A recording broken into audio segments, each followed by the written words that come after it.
Friends, کیسے ہیں آپ سب؟ میں ہوں جینیفر ایمینویل اور آج میں لے کر آئی ہوں آپ کے لیے ایک بہت ہی پھر سے انٹرسٹنگ سٹوری جس کا نام ہے دا لاسٹ پیمفلٹ۔ اس طرح کی سٹوریز آپ میرے ساتھ سن پائیں گے صرف آپ کے اپنے چینل نیشنل نیوز پر۔ ہماری سٹوری کی ٹائٹل کا نام ہے سٹوری ود جین۔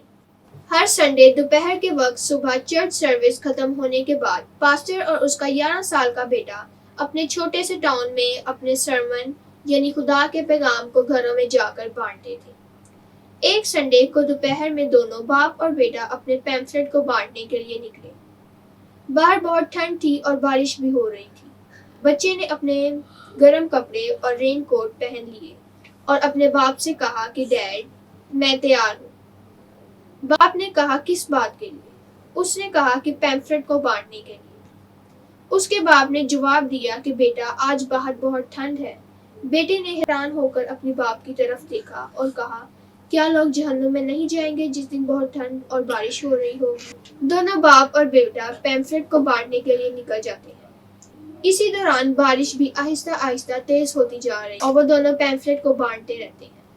باپ بیٹے سے کہتا ہے کہ بیٹا اب گھر واپس چلتے ہیں، بارش بہت تیز ہو گئی ہے اور اب مجھ سے اور سردی برداشت نہیں ہو رہی۔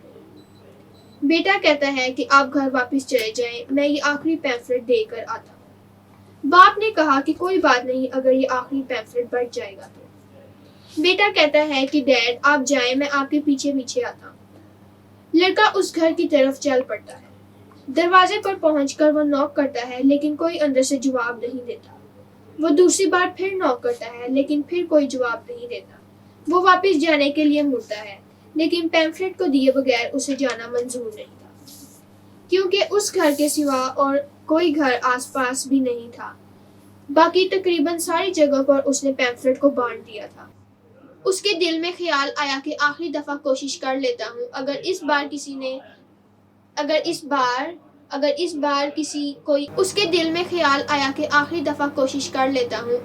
بار کوئی آیا تو ٹھیک ہے ورنہ میں واپس چلا جاؤں۔ وہ نوک کرتا ہے لیکن انتظار کے بعد کوئی نہیں آتا، تو وہ مڑتا ہے۔ اتنے میں ہی ایک بوڑھی عورت تھوڑا سا دروازہ کھولتی ہے اور پوچھتی ہے کیا بات ہے؟ لڑکا مسکراتے ہوئے چہرے کے ساتھ بوڑھی عورت کو سلام کرتا ہے اور پیمفلٹ اس کی طرف بڑھا کر کہتا ہے کہ یہ آپ کے لیے ہے، خدا آپ سے بہت پیار کرتا ہے اور اس نے اپنی جان آپ کے لیے دی تاکہ آپ زندگی پائیں۔ یہ کہہ کے وہ مڑتا ہے اور بارش میں اپنے گھر کی طرف لوٹ جاتا ہے۔ بوڑھی عورت وہ پیمفلٹ لے کر دروازہ بند کر لیتی ہے۔ نیکسٹ سنڈے چرچ سروس کے اختتام پر پاسٹر حاضرین میں سے پوچھتے ہیں کہ کوئی اپنی گواہی کو بتانا چاہتا ہے؟ اتنے میں ہی پچھلی بینچز سے ایک ہاتھ اوپر اٹھتا ہے اور وہی بوڑھی عورت کہتی ہے کہ میں اپنی گواہی سارے چرچ کے ساتھ شیئر کرنا چاہتی ہوں۔ پچھلے سنڈے دوپہر کے وقت جب بہت تیز بارش اور ٹھنڈ تھی، میں اپنے گھر میں اکیلی تھی کیونکہ ایک ہفتے پہلے میرے ہسبینڈ کی ڈیتھ ہو چکی تھی اور ہمارے بچے بھی ہم سے ملنے نہیں آتے تھے، تو میں اپنے آپ کو بہت تنہا محسوس کر رہی تھی۔ تو میں نے سوچا کہ ایسی زندگی جینے کا کیا فائدہ جب اپنے بھی ساتھ چھوڑ دیں اور کوئی کسی سے محبت نہ رکھے، لہٰذا میں نے خودکشی کرنے کی ٹھان لی۔ اور ابھی رسی گلے میں ڈالی ہی تھی کہ دروازے پر دستک ہوئی۔ میں رک گئی اور انتظار کرنے لگی کہ نوک کرنے والا چلا جائے گا، پھر میں خودکشی کروں۔ تھوڑی دیر انتظار کرنے کے بعد دستک ہوئی اور میں اپنی جگہ سے نہ ہلی، لیکن میں سوچنے لگی کہ آخر اتنی بارش اور اتنی ٹھنڈ میں کون آیا ہوگا میرے گھر جہاں عام دنوں میں کوئی بھی نہیں آتا۔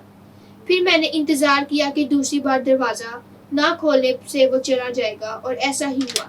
میں نے اس کے جانے کے قدموں کی چاپ سنی لیکن وہ تھوڑا چلنے کے بعد رک گیا اور تیسری بار اس نے پھر نوک کیا۔ اب کی بار میں اٹھی اور تھوڑا سا دروازہ کھول کے دیکھا تو ایک چھوٹا لڑکا تھا جس نے مجھے بولا کہ خدا آپ سے بہت پیار کرتا ہے اور اسے آپ کی جان کی فکر ہے، اور ایک پیمفلٹ دے کر چلا گیا، اور اس طرح سے میری جان بچ گئی۔ یقیناً وہ چھوٹا لڑکا اس دن خداوند کی طرف سے ایک فرشتہ تھا جسے خداوند نے میرے لیے بھیجا تاکہ میں ہلاک نہ ہوں۔ گواہی سننے کے بعد پورا چرچ تالیوں سے گونج اٹھا۔ پھر پادری صاحب نے اس بوڑھی عورت کی طرف دیکھا اور اس سے کہا کہ اب میں آپ کی ملاقات اس فرشتے سے کرواتا ہوں جس نے آپ کی جان بچائی۔